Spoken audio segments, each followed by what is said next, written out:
Assalamu alaikum. Today our topic of discussion is cofactor and coenzymes. A cofactor is a non-protein chemical compound or metallic ion that is required for an enzyme role as a catalyst. A catalyst is a substance that increases the rate of a chemical reaction. Catalyst एक ऐसा substance होता है जो कि speed up करता है किसी भी केमिकल रिएक्शन को। एंजाइम्स प्रोटीन के साथ मिलकर बने बट कोफैक्टर प्रोटीन्स के साथ मिलकर नहीं बने। ये प्रोटीन्स के साथ मिलकर काम करते हैं। ये नॉन प्रोटीन केमिकल कंपाउंड होते हैं। कोफैक्टर का ये फंक्शन होता है कि ये एंजाइम्स की एक्टिविटी को इन्हांस करते हैं, इन्हें फंक्शनल बनाते हैं। इसलिए हम कोफैक्टर को हेल्पर मॉलिक्यूल्स भी कह सकते हैं एंजाइम्स के। नेक्स्ट हमारे पास है टाइप्स ऑफ कोफैक्टर। एक है इनऑर्गेनिक कंपाउंड और एक है ऑर्गेनिक कंपाउंड। सबसे पहले हम डिस्कस करते हैं इनऑर्गेनिक कोफैक्टर।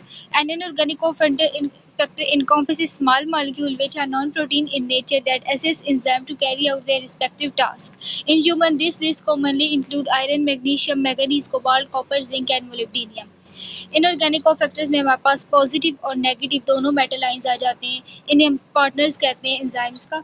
और पॉजिटिव मेटल आइंस में हमारे पास आ जाएंगे मैग्नीशियम, कॉपर, जिंक और नेगेटिव मेटल आइंस में हमारे पास क्लोराइड्स आ जाएंगे।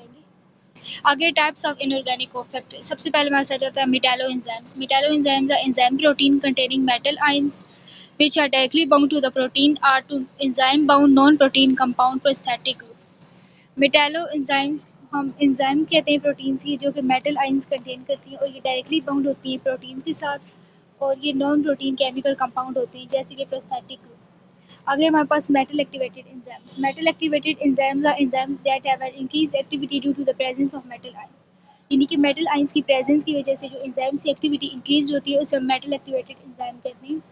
नेक्स्ट हमारे पास ऑर्गेनिक कोफैक्टर। इनको organic cofactor are small organic molecules typically a molecular mass less than 1000 Da that can either loosely or tightly bound to the enzymes and directly participate in the reactions.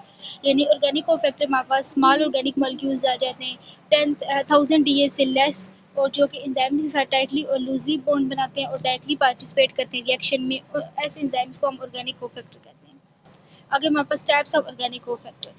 Coenzymes. Coenzymes are relatively small organic molecule often derived from vitamins. Some are reacted in enzyme catalyzed reaction. यानी कि coenzyme हमारे पास small organic molecules होते हैं जैसे कि vitamin और ये जो होते हैं एंजाइम्स के साथ लूज बॉन्ड बनाते हैं। बिकॉज ऑफ लूज बॉन्ड जो कोएंजाइम्स होते हैं वो एंजाइम से सेपरेट हो जाते हैं।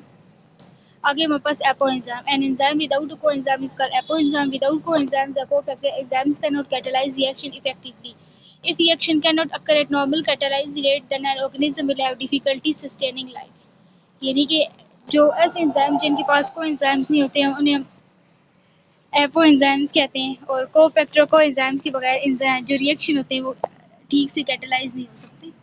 आगे हमारे पास आ जाते हैं इंपॉर्टेंट कोएंजाइम्स। सबसे पहले आता है vitamins. NAD is derived from vitamin B3 and function as one of the most important coenzymes in a cell when tend to in its alternate form. NAD एक हमारे पास एंजाइम है जो कि विटामिन B3 से डिराइव्ड हुआ है और इसका फंक्शन होता है one of the most important coenzyme in cell. आगे NAD के वापस दो टाइप्स में फॉर्म्स है NAD पॉजिटिव और NADH। When NAD loss an electron, low energy coenzyme called NAD positive is formed, and when NAD gain an electron, high energy coenzymes called NADH is formed. आगे हमारे पास आते हैं non vitamin. Non vitamin coenzyme typically aid in chemical transfer of enzymes. They ensure physiological functions like blood clotting and metabolism occur in an organism. These coenzymes can be produced from nucleotides such as adenosine, uracil, guanine or inosine. यानी कि non vitamin basically हमारे पास chemical transfer of enzymes में help कर रहे होते हैं और ये फिजियोलॉजिकल फंक्शन इंश्योर करते हैं like blood clotting, metabolism etcetera. और जो कोएंजाइम्स होते हैं वो न्यूक्लियोटाइड से डिराइव होते हैं लाइक एडिनोसिन, यूरासिल, गुआनिन और इनोसिन। आगे coenzymes and citric acid cycle. Within the body, glucose is required for the synthesis of ATP, which function to store and transfer energy to cell throughout the body. Glucose can be metabolized through an anaerobic process known as glycolysis or an aerobic process known as citric acid cycle. यानी कि आपको enzymes और citric acid को relate किया गया है कि जो ग्लूकोज होता है वो एटीपी सिंथेसिस में बनता है और इसका फंक्शन होता है कि स्टोर करता है और ट्रांसफर करता है energy to cells throughout the body.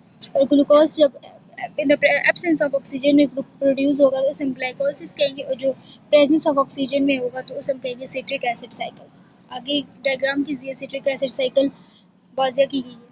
Next map is role of coenzymes, energy production. One primary role of coenzyme is to help with the production of energy, especially the coenzymes ATP is a chief player in moving energy within the cell.